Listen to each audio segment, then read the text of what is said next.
అనంతపురం జిల్లా వైసీపీ కార్యాలయంలో ఆ పార్టీ జిల్లా అధ్యక్షులు అనంత వెంకటరామరెడ్డి మహాత్మా గాంధీకి నివాళులర్పించారు. హింసకి వ్యతిరేకంగా పోరాటం చేసిన మహనీయుడు గాంధీ అని అన్నారు. జాతిని జాగృతం చేసి జాతిపితగా మారారని తెలిపారు. గాంధీ కలలు కన్న గ్రామ స్వరాజ్యం వైసీపీ హయాంలో నెరవేరిందని వెంకటరామరెడ్డి స్పష్టం చేశారు. జగన్ సీఎంగా ఉన్న సమయంలో గ్రామీణ అభివృద్ధికి పెద్ద పీట వేశారని అన్నారు. వైసీపీ హయాంలో అన్ని వర్గాల ప్రజలకు మేలు జరిగిందని తెలిపారు. ఈ కార్యక్రమంలో వైసీపీ శ్రేణులు పెద్ద ఎత్తున పాల్గొన్నారు.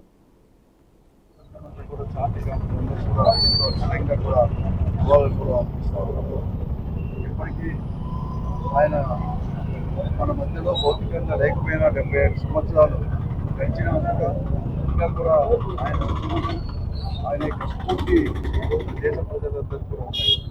అంతేకాకుండా ఎక్కడా ఎప్పుడూ లేని విధంగా ప్రపంచంలోనే శాంతి అహింస అనే ఆయుధాలను కూడా చేతపట్టుకొని అలాగే ఈరోజు అంటరానితనాన్ని కూడా నిర్మూలించాలని చెప్పేసి మరీ ముఖ్యంగా ఆ రోజుల్లో అంటరానితనము హరిజనులు గిరిజనులు అలాగే ఒక క్లాసే ఉండే పద్ధతి ఇవన్నీ కూడా దానికి వ్యతిరేకంగా పోరాడిన వాడు గాంధీజీ గారు కూడా.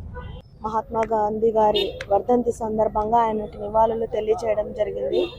మహాత్మా గాంధీ గారు సత్య అహింస అనే ఆయుధాలుగా చేసుకొని బ్రిటిష్ వారి పరిపాలన నుంచి మన దేశాన్ని రక్షించి ఎంతగానో పోరాటం చేస్తున్న వాళ్ళలో ప్రథమ పౌరుడిగా కూడా మహాత్మా గాంధీ గారు ఉన్నారు. ఆయన జాతిపిత అని కూడా మనమందరం కూడా సంబోధిస్తూ ఉంటాము. అటువంటి మహనీయుల అడుగుజాడల్లో మాజీ ముఖ్యమంత్రి వర్యులు వైఎస్ జగన్మోహన్ రెడ్డి గారు 2019 నుంచి 24 వరకు కూడా గాంధీజీ కలలు కన్నటువంటి గ్రామ స్వరాజ్యాన్ని సచివాలయాలు ఏర్పాటు చేసి ప్రతి ఇంటికి ప్రతి గడప గడపకు కూడా సంక్షేమ పథకాలు అందజేస్తూ ప్రతి ఒక్క పేదవాన్ని కూడా ఆర్థికవేత్తలుగా చేస్తూ మహిళలను రాజకీయవేత్తలుగా చేస్తూ అటువంటి మహనీయులను ఎప్పుడు కూడా గుర్తు చేసుకుంటూ ఆదర్శంగా కూడా పరిపాలన చేశారు. మహనీయునికి మరొకసారి కూడా నివాళులు తెలియజేస్తాను.